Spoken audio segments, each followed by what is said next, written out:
சேனலை சப்ஸ்கிரைப் செய்யாதவங்க சேனலை சப்ஸ்கிரைப் செஞ்சுக்கிட்டு செய்திகளை தெரிந்து கொள்ளும்படி அன்புடன் கேட்டுக்கொள்கிறேன். காலை வணக்கங்களுடன் இன்றைய முக்கிய செய்திகள். ஆளுநருக்கு எதிரான நீதிமன்ற வழக்கில் சாதகமான தீர்ப்பு பெற்ற முதலமைச்சர் மு க ஸ்டாலினுக்கு கல்வி நிறுவனங்கள் சார்பில் சென்னையில் பாராட்டு விழா நேற்று நடைபெற்றது.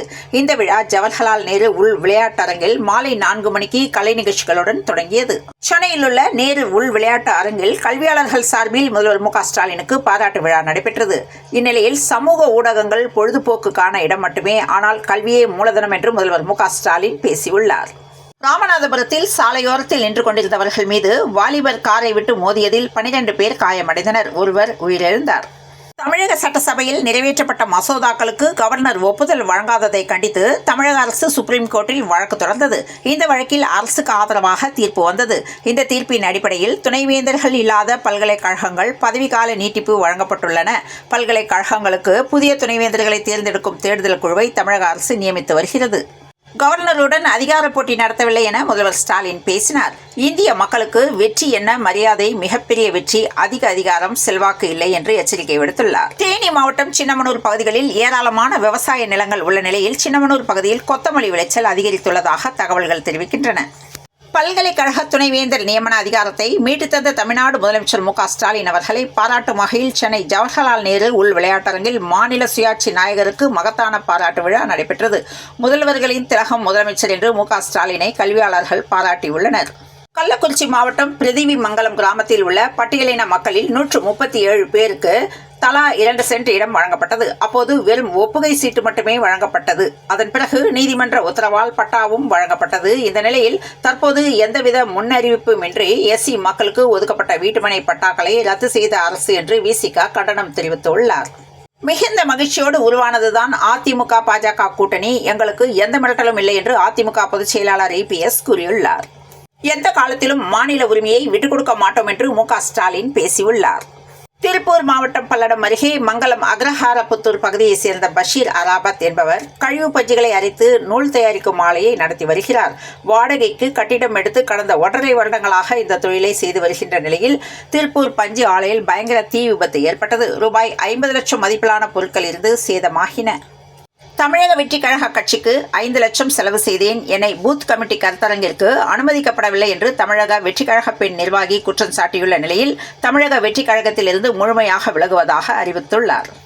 புதுக்கோட்டையில் பொன்னமராவதி பேருந்து நிறுத்தத்தில் பேருந்து நிற்காமல் சென்றதாக பேருந்துக்குள் இருந்த பயணிகள் குற்றம் சாட்டிய நிலையில் பேருந்து நிற்காமல் தான் செல்லும் என அரசு பேருந்து ஓட்டுநர் பதிலளிக்கும் வீடியோ காட்சிகள் வெளியாகி வைரலாகி வருகிறது. இந்த வீடியோவில் எங்க வேணாலும் போடுங்க, பஸ்ஸை நிறுத்த முடியாது என்று ஓட்டுநரின் அடாவடியால் அதிர்ச்சி ஏற்பட்டுள்ளது. விழுப்புரம் மாவட்டம் மரக்காணம் மற்றும் சுற்றுப்புற பகுதிகளில் ஒன்றிய மாநில அரசுகளுக்கு சொந்தமான சுமார் 3000 ஏக்கர் பரப்பளவில் உப்பளங்கள் உள்ளது. இங்கு ஆண்டுதோறும் டிசம்பர் மாதத்தில் உப்பு உற்பத்திக்கான முதற்கட்ட பணிகள் துவங்கப்படும். இந்நிலையில் மரக்காணத்தில் உப்பு உற்பத்தி அமோகமாக நடைபெற்றது. புதுக்கோட்டை மாவட்டம் ஆலங்குடி அருகில் உள்ள கல்லாலங்குடி கிராமத்தில் உள்ள முத்துமாரியம்மன் கோவில் திருவிழாவை முன்னிட்டு ஜல்லிக்கட்டு நடத்தப்பட்டது. சுமார் 500 காளைகள் பங்கேற்ற இந்த நிகழ்வில் 100க்கும் மேற்பட்ட இளைஞர்கள் பங்கேற்று காளைகளை அடக்கினர். தமிழகத்தின் பல்வேறு பகுதிகளில் இருந்தும் காளைகள் கொண்டுவரப்பட்டது. இதில் வாடிவாசலில் அவிழ்த்துவிடப்பட்ட கீழாத்தோர் தேவா என்பவரின் காளை வேகமாக வெளியேறி ஓடி அந்த பகுதியில் உள்ள ஒரு கிணற்றுக்குள் தவறி விழுந்தது.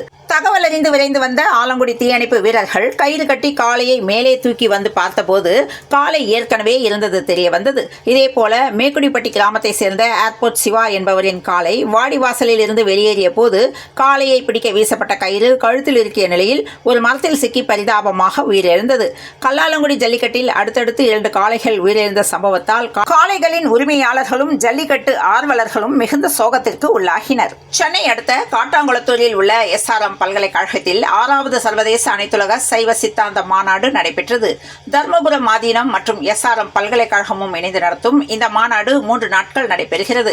இன்று தொடக்க விழாவில் மத்திய சுகாதாரத்துறை அமைச்சர் JP நட்டா, தமிழக ஆளுநர் RN ரவி மற்றும் பல்கலைக்கழக வேந்தர் பாரிவேந்தர் மற்றும் இணைவேந்தர் ப சத்யநாராயணன் மற்றும் பாஜக மாநில தலைவர் நயனார் நாகேந்திரன் ஆகியோர் பங்கேற்றனர். அனைவரும் சமம் என்பதை சனாதானம் வலியுறுத்துகிறது என்று சைவ சித்தாந்த மாநாட்டில் ஆளுநர் RN ரவி பேசியுள்ளார். தஞ்சாவூரில் சாலையோரம் நுங்கு கூடுகள் சிதறி கிடப்பதால் விபத்து அபாயம் ஏற்பட்டுள்ளது. சாலையோரம் நுங்கு ஓடுகள் கொட்டப்படுவதை தடுக்க நடவடிக்கை எடுக்க வேண்டும் என வாகன ஓட்டிகள் வலியுறுத்தியுள்ளனர்.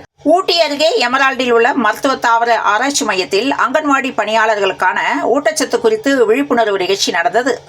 சென்னை கிழக்கு கடற்கரை சாலை அக்கரை சந்திப்பில் மதுபோதையில் போக்குவரத்து உதவி காவல் ஆய்வாளரை கல்லால் தலையில் தாக்கிய ரவி என்பவர் கைது செய்யப்பட்டுள்ளார். கல்லால் தாக்கிவிட்டு தப்பியோட முயன்றபோது மற்றொருவரை போக்குவரத்து காவலர் அவர்கள் விரட்டி பிடித்தனர். இந்தியர்களை மணந்து கொண்டு இங்கே ஸ்லீப்பர் செல்களாக பாகிஸ்தானியர்கள் வாழ்ந்து வருகின்றனர் என்று பாஜக தெரிவித்துள்ளது.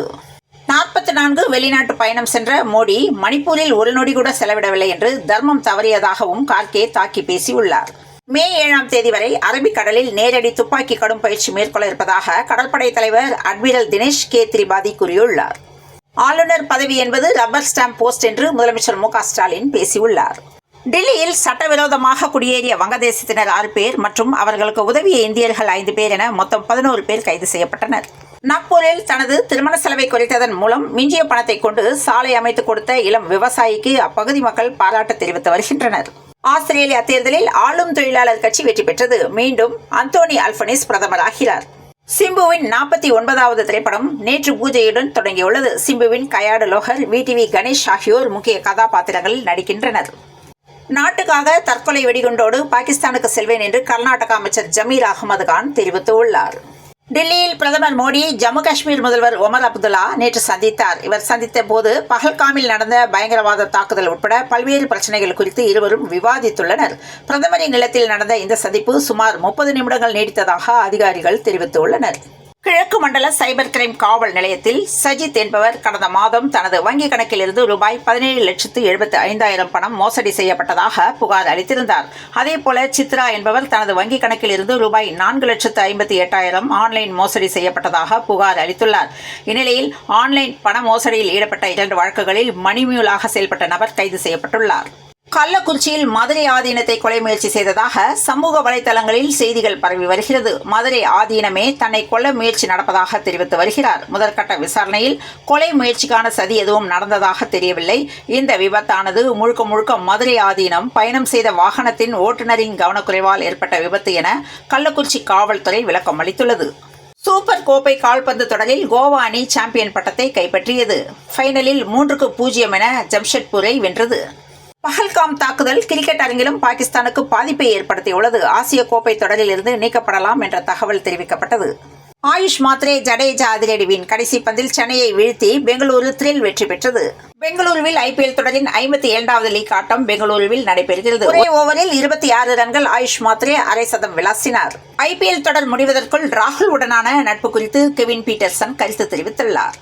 தென்னாப்பிரிக்க அணியின் வேகப்பந்து வீச்சாளரான ரபாடா IPL குஜராத் அணிக்காக ஆடி வருகிறார். இந்நிலையில் என்னை மன்னித்து விடுங்கள், தவறானதை அறிந்துவிட்டேன் என்று ரபாடா உண்மையை உடைத்து பேசியுள்ளார். சென்னையில் இன்று 27 கேரட் ஆபரண தங்கத்தின் விலை ஒரு சவரன் 70,040 ரூபாய்க்கும் 1 கிராம் 8,755 ரூபாய்க்கும் விற்பனையாக உள்ளது.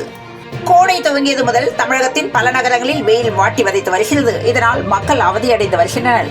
கத்திரி வெயில் தொடங்கிய நிலையில் தமிழகத்தில் இன்று 11 நகரங்களில் வெயில் 100 டிகிரி ஃபாரன்ஹீட்டை தாண்டியது. அதிகபட்சமாக வேலூரில் 105.8 பதிவானது என்று சென்னை வானிலை ஆய்வு மையம் தகவல் தெரிவித்துள்ளது. தொடர்ந்து இணைந்திருங்கள் பிரபாஸ் கதவம் செய்திகளுடன். மீண்டும் மற்றொரு செய்தியில் சந்திப்போம். நன்றி, வணக்கம்.